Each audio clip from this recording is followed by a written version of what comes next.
Welcome to this edition of the Douglas County School District Growing Together podcast.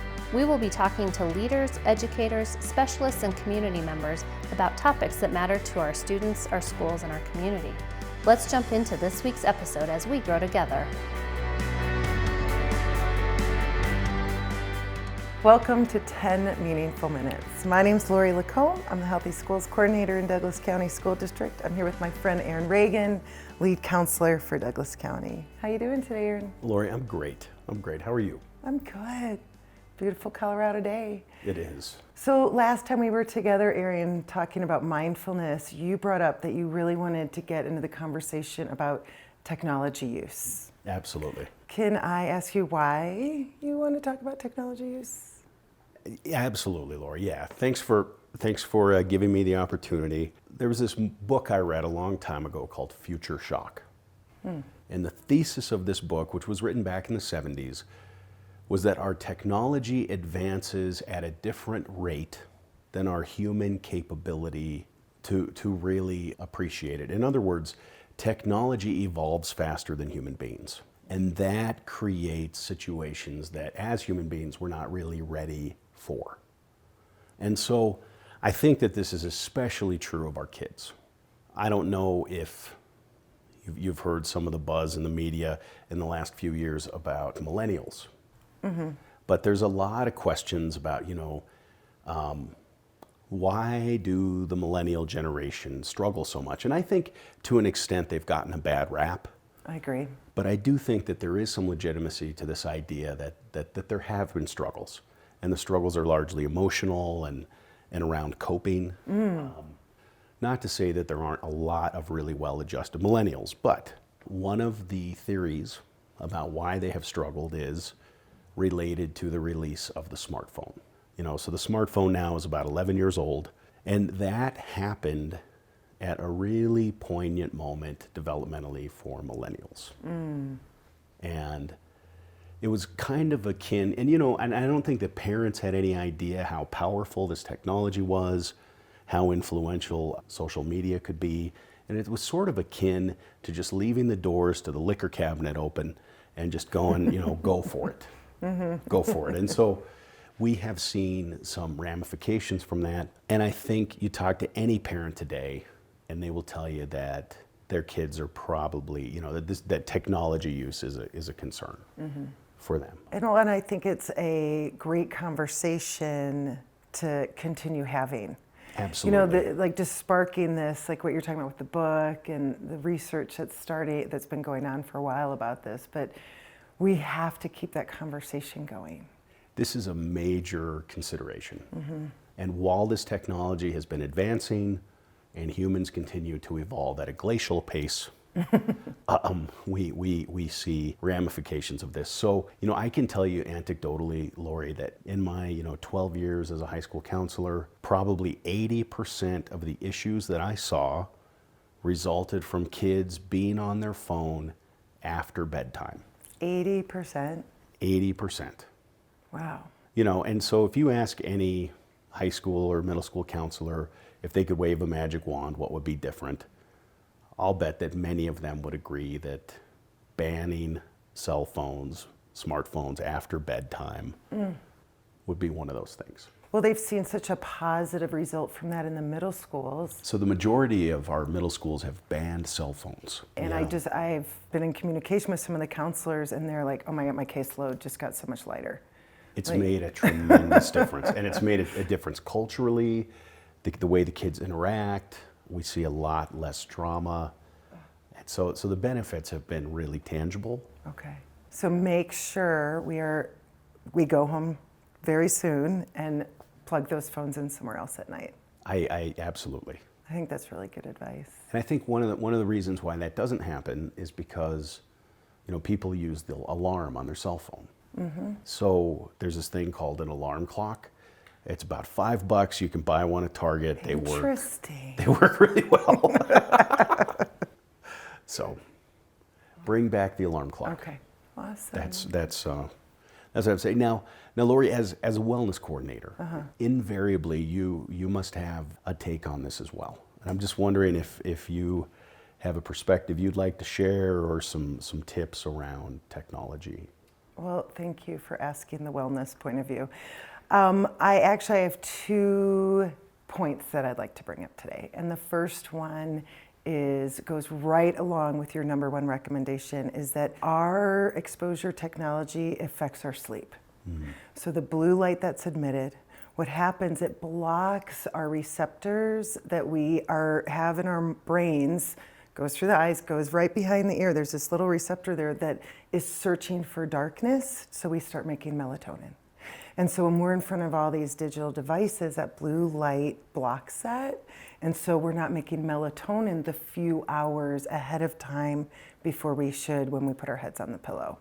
So I would add to your suggestion on actually ending it an hour and a half to 2 hours before actual head on pillow.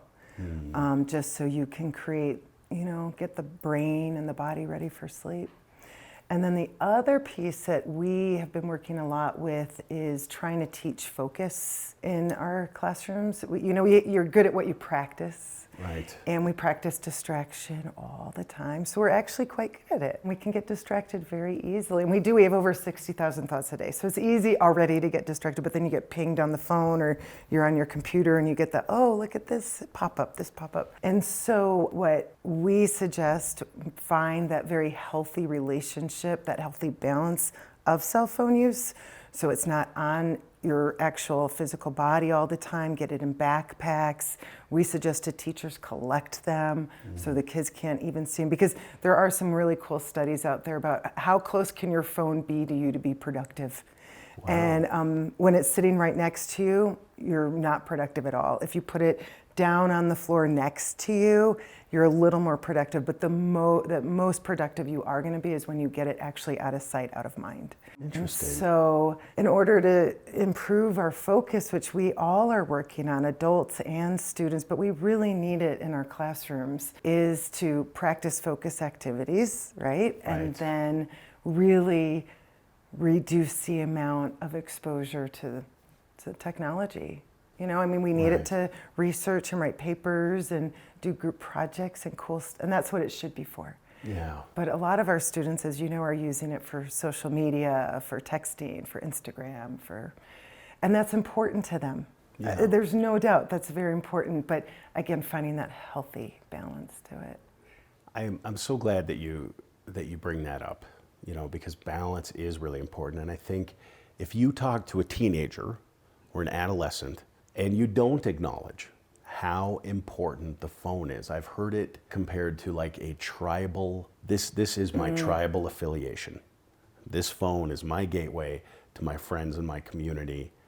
And they often don't feel like the adults in their lives recognize that. So I think as part of this conversation, if I'm a parent listening to this, this is really hard to kind of manage this. So something else that I would recommend is just recognizing that there is this really important, factor to, is to maybe for families to kind of make their own family media use plan, or the movie Screenagers, which we'll talk about that in just a second. They talk about a contract. Yes.